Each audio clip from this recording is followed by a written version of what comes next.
The machines hummed softly in the ICU, keeping my son alive. Tubes in his arms, bruises on his chest, his body broken but fighting. I stood there, frozen. My boy, my only boy, was clinging to life.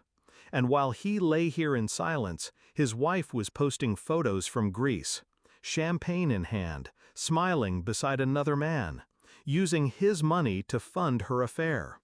That was the moment something inside me snapped. I didn't cry, I didn't scream, I acted.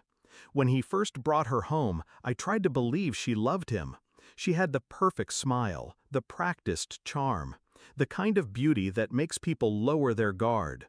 But I saw the cracks, the way she dismissed his jokes, the way her eyes always scanned a room for someone richer, someone better. I warned him once. He waved me off, said I was being protective. So I stayed quiet, for his sake. I told myself maybe I was wrong. I wasn't. The signs were there, hidden in plain sight. He worked long hours. She spent long weekends with friends. Credit card bills with charges he never questioned. Hotel stays. Jewelry he never bought. And then the accident. My son in the ICU, his life hanging by threads. I expected her to be at his side. Instead, I found her Instagram, smiling in Santorini, new dress, new man, hashtags dripping with luxury, paid for with my son's blood and sweat. That was the betrayal, not just infidelity, abandonment, theft. I didn't confront her, not yet.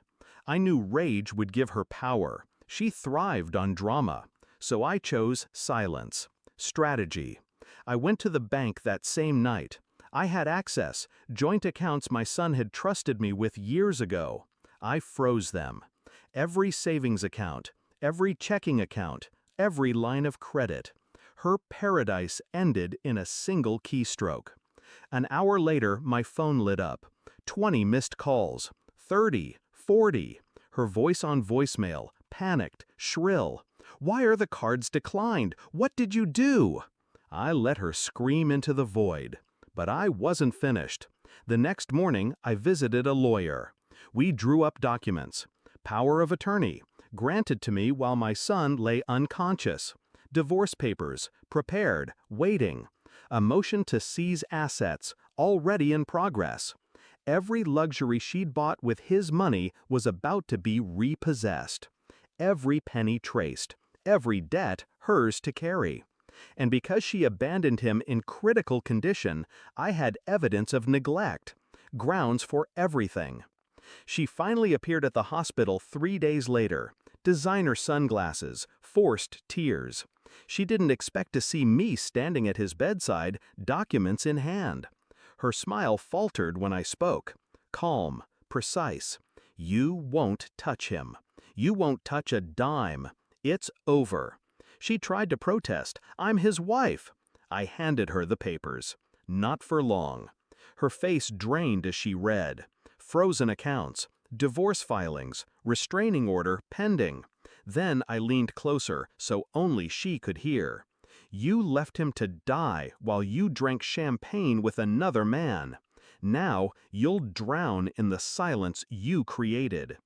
For the first time, she had no words. That night I sat by my son's bed. I held his hand, steady and warm despite the machines. He didn't know what I'd done. Not yet. But when he woke, he'd never have to see her again. She had built her life on his money, his trust, his love. I stripped it all away, piece by piece, until all she had left was the emptiness she deserved. The calls stopped after a week. The photos disappeared, and her name became just that, a name, no longer tied to us. I don't regret a single move, because revenge wasn't about anger, it was about justice, about making sure my son woke to a world where betrayal couldn't reach him again. And when he finally opened his eyes to silence, the first words I whispered were, "She's gone. You're free."